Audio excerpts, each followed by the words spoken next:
Welcome to Classic and Retro, and welcome back to the Daily Driver Diaries. I think this one was June-ish. It's a bit late coming out, we've been a bit busy. What have we been up to?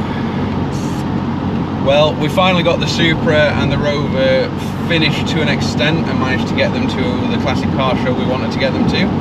Well, several classic car shows. The first one was Rennesshire Hall, which is an evening show, and it's actually really good. It's quite local, but it's a really good show, and I'll pop some photos of that up.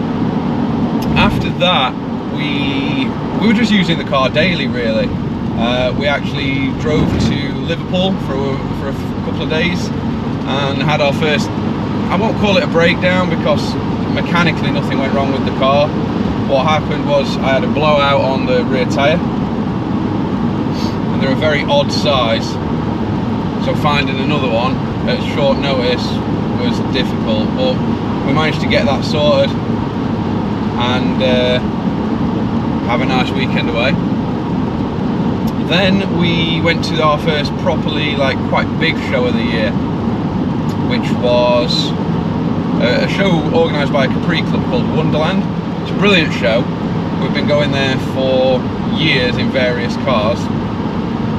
We wanted to take, well, there were actually 4 cars going.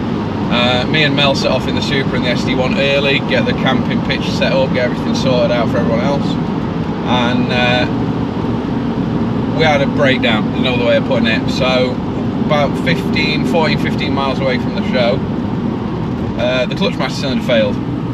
Now, it's about an hour and a half journey, and I was half an hour away, 40 mile away is, not that much. So I drove to the show with no clutch, just revved matched as much as possible, and yeah, it wasn't the nicest drive that I've ever had. So we got there though, had a lovely show. I'll put some pictures up, and it got to Saturday and I thought I don't really want to get the car recovered. It seemed like a bit of a failure really. When clutch master cylinder is not that big a job. So we drove home on Saturday afternoon, picked up some tools, picked up the new clutch master cylinder that I'd got. I actually did know it was on its way out, but I didn't think it had failed that quickly. Drove back to the show, and we actually fitted the clutch master cylinder in the field in the showground on the Saturday evening, Sunday morning, and yeah, everything was fine. We drove back home absolutely fine. Everything was great, to be honest. So that was an unexpected one. What else have I been up to this month? Oh yeah, you might notice it's no longer dud on the number plate. Years ago I had a white SD1 that I put a roll cage in and bucket seats and did a whole race livery on it, like the Daily Express rally car that Tony Pond used to drive, and the reg on that car ended in WOE. I saw this reg cheap, and so I bought it. It was like 160 quid or something. Kind of ties in with the car and so on, so I'm quite happy with that. I also got a set of plates made up by a company called Retro Plates. I'll leave a link in the description to their shop, website, whatever I can find. They've actually done the original Hartwell's dealer plates for me in the original 1980s font, so the plates look absolutely spot on. I think they've done plates for a couple of other SD1 owners in the past, but yeah, they're brilliant. So got those fitted, stuck some stickers on my headlights just because I don't really know why, just because I like them, I guess. Easily removable if I ever get bored of them. And yeah, apart from that, just really just used it. We went to we infiltrated an MX-5 meet just because a friend of ours has got an MX-5 and she organised a local MX-5 meet. My wife wanted to go in the Supra, so we're like, why not? And then just thought I'd have a ride up in SD1 anyway. Today we're actually I'm actually on my way to another show. You won't see about this one in this episode, it'll be at a later day, but it's a fairly cool one. Should be quite a good day out over Lincolnshire way. However, the weather's not looking great. It's not raining yet, but it has forecast rain, so we'll see how we get on. We're not made of sugar, we'll be alright, won't we? So yeah, that's about it for this one. A shorter one than usual. I know I keep saying that and then it seems to drag on, but not much has been happening. The car's been behaving really well, aside from the clutch issues. They can't blame the tyre on the car. So yeah, there is some big news, however, and that is I've already started doing some videos on this. Not this one, but July's Daily Driver Diaries will be the last Daily Driver Diaries for this car. Now, don't worry, I'm not getting rid of it. I've spent quite a lot of money on the Rover recently. In the background, I've bought lots of new suspension parts, lots of new brake parts, I've bought trim pieces, I've bought a lot of stuff. And the big news is that the car is not going to be powered by a 6-cylinder anymore. So I've got nothing against the 6-cylinder, I really like it. Most of the SD1s that I've owned have been 6-cylinder cars, so I think for daily driving them, 6-cylinder, great. I'm not putting a V8 in it either, so I don't know if I've mentioned this in another video or not, but I'm actually going to be fitting a Rover T-Series turbo engine from a 220 Tomcat, and I've been getting all the parts together behind the scenes to do that. So obviously you need to convert the 220 engine to rear wheel drive, so bell housing, backplate, flywheel, clutch, engine mounts, an SD1 0 series sump. The list is endless and it's going to be quite a big project. It's going to be fuel injected, turbocharged. It'll be, I would say, probably more capable of doing the daily driver duties.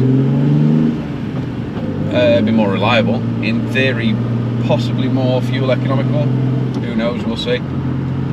But yeah, I think it's going to be a good project. I've got a lot of other stuff I want to do. I've got a big brake conversion for the car, I've got more suspension modifications, rear disc brake conversion, quite a few interior little bits and bobs that I want to get sorted out, and finally a full respray. So the car's going to end up ideally, so we'll see. I think that's it for this one.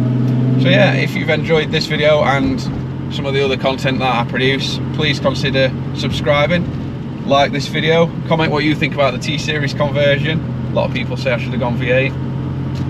And I've got a couple of big videos coming soon on the other projects, so keep your eyes out for them.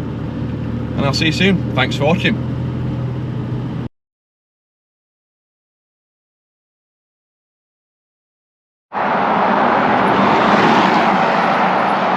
Well, that's not how we thought this trip would end, is it? Just outside Lincoln, on the ring road, driving perfectly, then all of a sudden, nothing. Ah, this car, right, okay.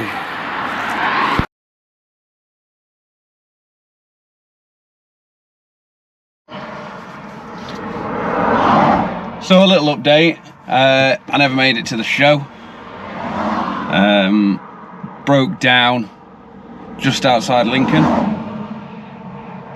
at, I think, about 9:30 this morning. It's currently 1 PM. Fueling issue again, so there's no feed, there's no power getting to the fuel pump. I've checked what I can check with the limited tools I brought with me today. So I've taken the relay out, had a look at the relay, can't see anything wrong with it. Can't see any breaks in the wiring or anything like that. I've checked the multi-plug onto the pump, but there is just no fuel getting to the filler. So sat on the side of the road for 2 hours or so, waiting for recovery. Recovery said that they might be with me before 3:30. So I've got a friend of mine now coming to pick me up with his trailer. I'm in a really bad place. I'm in like a farm entrance, but I'm on a really, really busy A road between Lincoln and Tuxford, so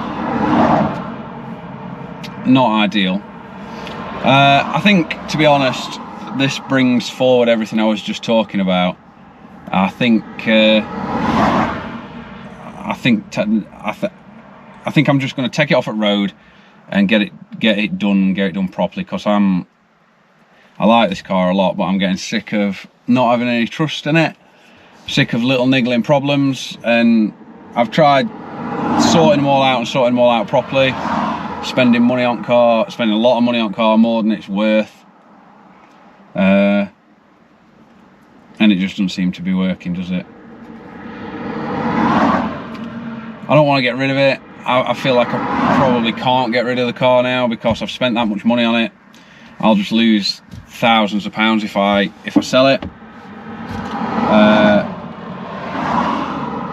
I've got to admit, my gut reaction that was just like, cut my losses, you know, get rid, because it's just been over and over again, you know. And I've spent money on what I feel is like the right areas, you know, like when the fuel system broke, I replaced the pump, the lines, flushed the tank, treated the tank, cleaned the carburetors, rebuilt the carburetors, changed the fuel filter. So, you know, I changed the whole fuel system, and then it's let me down again.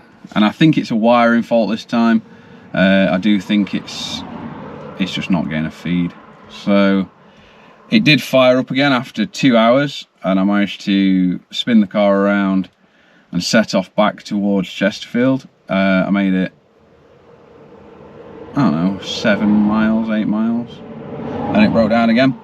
So yeah, just waiting for the trailer now. So the video should have ended when I said I'm off to a show, and you'll see more about this one next month. And thanks for watching and all that, but here we are. It doesn't always go to plan. So today I'm mostly going to be sat on the side of the road, apparently. My friend should be here shortly, ideally. I think in about 15 minutes, 20 minutes. We'll get it loaded up, get it taken back to Chesterfield, and this is the last time for a while you're going to see the Rover. Well, the last time you're going to see the Rover on the Daily Driver Diaries. The Daily Driver Diaries is ending.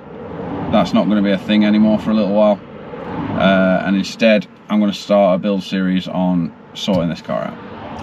So yeah, quick update and a quick extension of the video while I'm sat here feeling sorry for myself. I really just want a drink and some food now. I've not eaten or drunk anything today, and I just want to get some food and just, yeah, get the car back home so I can think straight. Thanks for watching. Look out for a build series coming on the SD1. It's now going to become a project. I'll catch up with you next time. Cheers.